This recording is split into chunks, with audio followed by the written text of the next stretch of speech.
కేసులు తక్షణమే సమైక్యాంధ్ర ఉద్యమకారులపై కేసులు తక్షణమే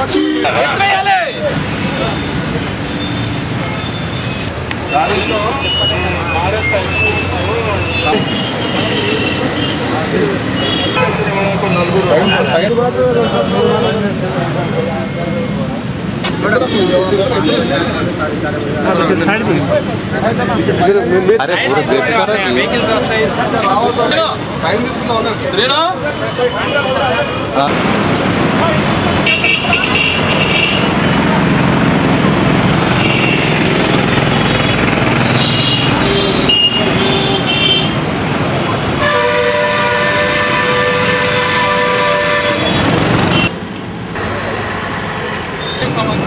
సమైక్యాంధ్ర ఉద్యమ నేపథ్యంలో తెలంగాణ ఉద్యమకారులపై గవర్నమెంట్ ఆల్రెడీ కేసులు ఎత్తివేసింది.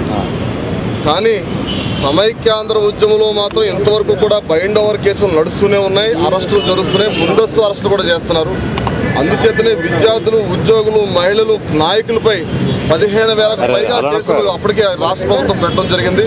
ఈ రాష్ట్ర ప్రభుత్వం డిమాండ్ చేస్తున్నాం, మీరు తక్షణమే ఏదైతే సమైక్యాంధ్ర ఉద్యమకారులపై కేసులు పెట్టారో తక్షణమే విత్డ్రా చేసుకోవాలని చెప్పి మేము కోరుతున్నాం. లేని పక్షంలో పెద్ద ఎత్తున ఆందోళన చేస్తామని కూడా తెలుస్తున్నాం. ఈ రోజున డీజీపీ గారి దృష్టికి తీసుకెళ్ళడం జరిగింది. ఆయన ప్రభుత్వం దృష్టికి తీసుకెళ్లి మాట్లాడతానని చెప్పారు. ఇటువంటి పరిస్థితుల్లో కూడా సమైక్యాంధ్ర ఉద్యమకారులపై పెట్టిన కేసులు కూడా తక్షణమే ఎత్తివేయాలని, లేని పక్షంలో పెద్ద ఎత్తున ఆందోళన చేస్తామని చెప్పి సందర్భంగా తెలియజేస్తున్నాం. కోసం బొద్దింక వచ్చినా కలిసి పనిచేస్తాం. అలాగే సమైక్యాంధ్ర ఉద్యమం కోసం ఎవరు కలిసి వచ్చినా కలిసి పనిచేస్తాం. సమైక్యాంధ్ర ఉద్యమం కోసం ఎవరు పిలిపించినా కానీ మా మద్దతు ఉందని చెప్పి సందర్భం